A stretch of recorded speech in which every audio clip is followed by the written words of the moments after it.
बहुत बड़ी खबर निकल के आ रही है गृह मंत्री अमित शाह के दौरे से, जो कि पश्चिम बंगाल की है, जो कि कोलकाता से जुड़ी हुई खबर निकल के आ रही है। तो दोस्तों इनका दौरा रहा है पश्चिम बंगाल में, तो हम आपको पूरी खबर बताते हैं। दोस्तों कोलकाता पहुंचे अमित शाह, टैगोर विवाद की टीएमसी नेताओं से मुलाकात समेत जाने दौरे की पूरी खास बातें हम आपको पूरी बात बताते हैं। दोस्तों क्या है पूरा मसला। दोस्तों पश्चिम बंगाल में अगले साल होने वाले विधानसभा चुनाव में भगवा लहराने के मकसद से केंद्रीय गृह मंत्री अमित शाह शनिवार को सुबह कोलकाता पहुंच गए। वहां यहाँ 2 दिवसीय दौरे पर आए हैं। उन्होंने मिदनीपुर में जनसभा को संबोधित किया। इस रिपोर्ट में हम आपको बताते हैं कि अमित शाह के पूरे शेड्यूल से दोस्तों वो कैसे गए और कैसे किनसे मिले और उनका क्या रहा है पूरा दौरा, हम आपको बात बता सकते हैं। तो दोस्तों जो इनका जो बंगाल में किसी भी तरह की हलचल हो सकती है, ऐसा माना जा रहा है इनके इस दौरे से। दोस्तों बता दें कि अमित शाह ने कोलकाता में कदम रखते ही एक ट्वीट किया। उन्होंने ट्वीट कर लिखा, मैं गुरुदेव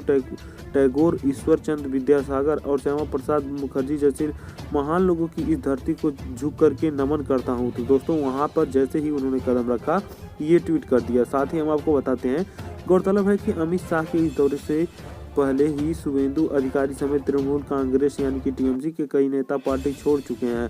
अटकलें हैं कि ये नेता अमित शाह की मौजूदगी में भाजपा में शामिल हो गए।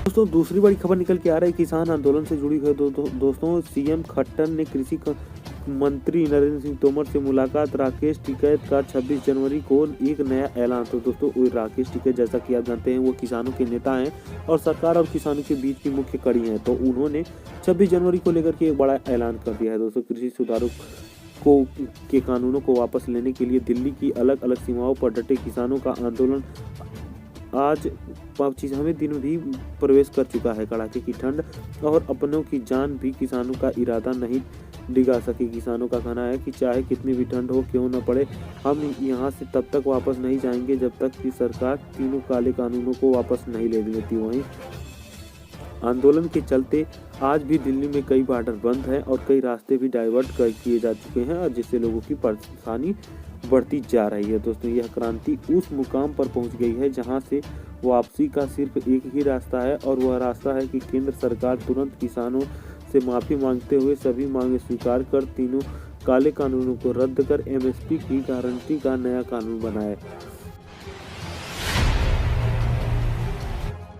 दोस्तों अगली बड़ी खबर निकल के आ रही है दोस्तों देश की सुरक्षा मामलों से जुड़ी हुई है, जो कि सीडीएस जनरल रावत यानी कि जनरल बिपिन रावत ने नेपाल को इसलिए आगाह किया था चीन की करतूतों से। तो दोस्तों जनरल बिपिन रावत ने जो है नेपाल को पहले से ही आगाह कर दिया। तो आपको बताते हैं पूरा मसला दोस्तों क्या था।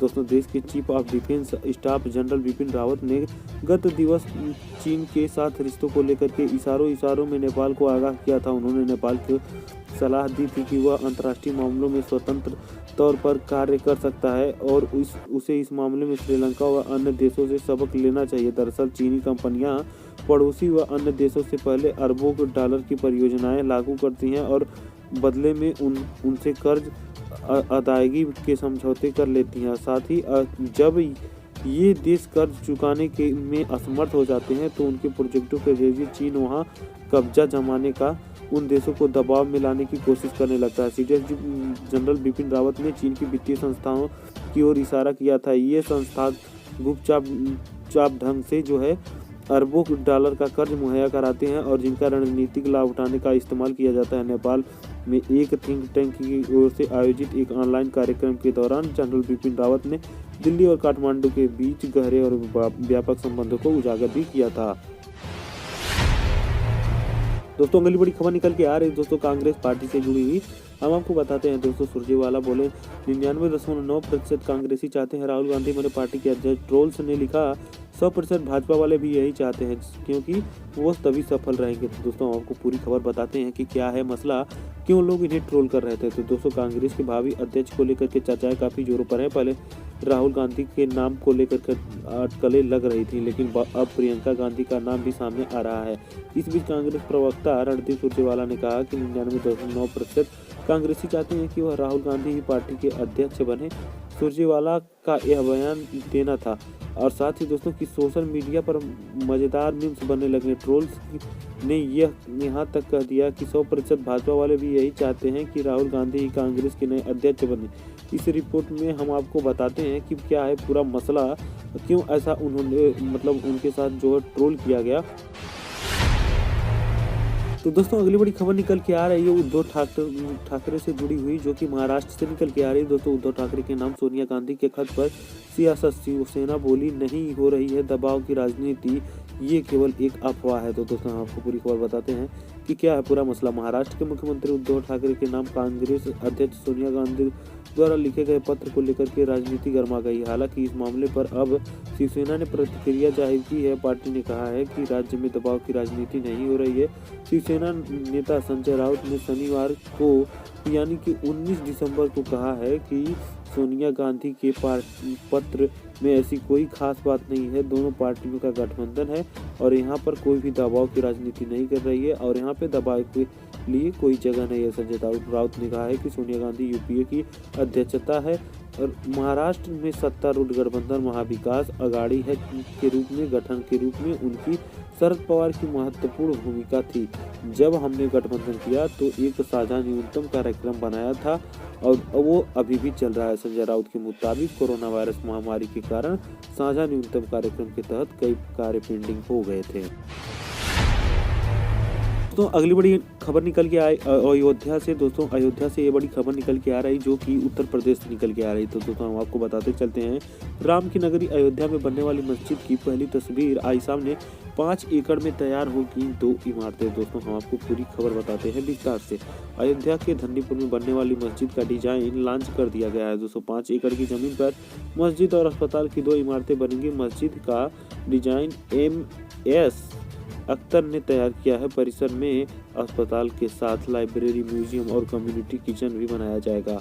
तो दोस्तों ये बहुत बड़ी खबर निकल के आ रही है। इंडो इस्लामिक कल्चरल फाउंडेशन ने शनिवार को डिजाइन व आर्किटेक्ट लॉन्च कर दिया है। इस मौके पर ट्रस्ट के अध्यक्ष मौलाना जुफर फारूकी और हुसैन सहित कई लोग भी मौजूद रहे। तो दोस्तों मस्जिद के एक साथ 2000 लोगों को बैठने की व्यवस्था होगी, जबकि अस्पताल मल्टी स्पेशलिस्ट होगा। पूरी मस्जिद परिसर में सोलर एनर्जी का इस्तेमाल होगा। नक्शा पास होने के बाद मस्जिद बनने का काम शुरू हो जाएगा। बताया जा रहा है कि 2 साल में निर्माण पूरा हो जाएगा और मस्जिद में गुंबद नहीं होगा। इसका आकार खाड़ी देशों की मस्जिदों की तरह होगा।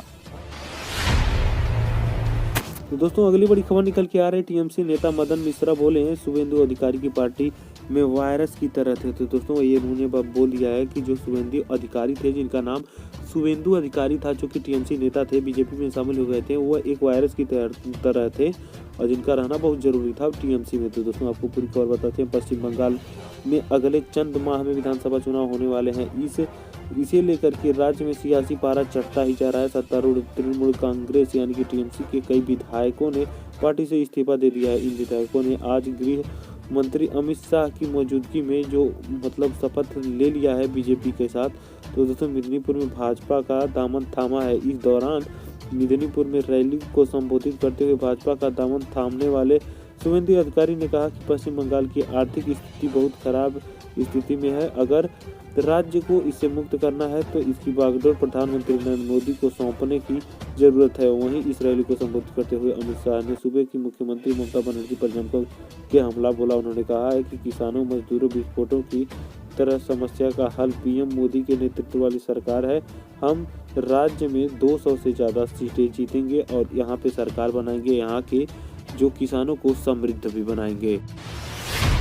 तो दोस्तों अगली बड़ी खबर निकल के आ रही है दोस्तों अनुराग ठाकुर से जुड़ी हुई है, तो जिन्होंने बयान दे दिया है। दोस्तों केवल 1-2% किसान कर रहे हैं नए कृषि कानून का विरोध, ऐसा बोला है। कौन बोला है दोस्तों? अनुराग सिंह ठाकुर ने ये बड़ा बयान दे दिया है।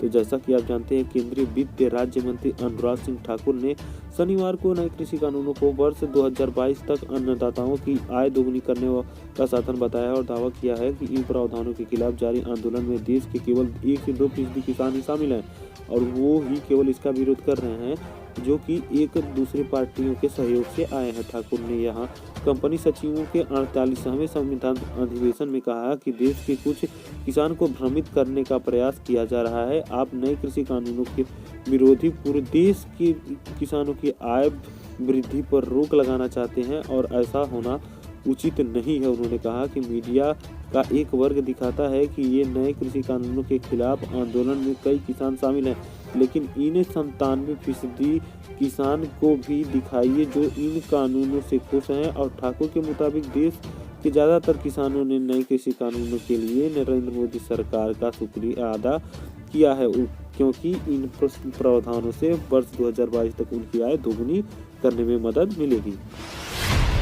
बड़ी खबर निकल के आ रही है दोस्तों पश्चिम बंगाल से जुड़ी हुई, जो कि शुभेंदु अधिकारी ने 9 विधायकों और एक सांसद के साथ भाजपा का दामन थामा। शाह के साथ मंच पर मिली जगह। तो दोस्तों हम आपको पूरी खबर बताते हैं।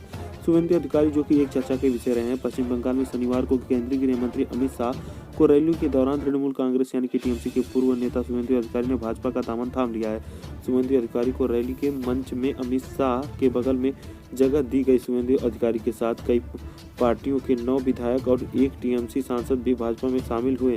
कई दिनों से अधिकारी के भाजपा के साथ जाने की अटकलें लगाई जा रही थी, जो कि यह कल पूरी हो गई। तो दोस्तों भाजपा में शामिल होते हुए टीएमसी पर बरसे अधिकारी। दोस्तों शुभेंदु अधिकारी ने 2021 से पश्चिम बंगाल विधानसभा चुनाव में ममता बनर्जी सरकार को सत्तारूढ़ से उखाड़ फेंकने की एक शपथ ले ली है।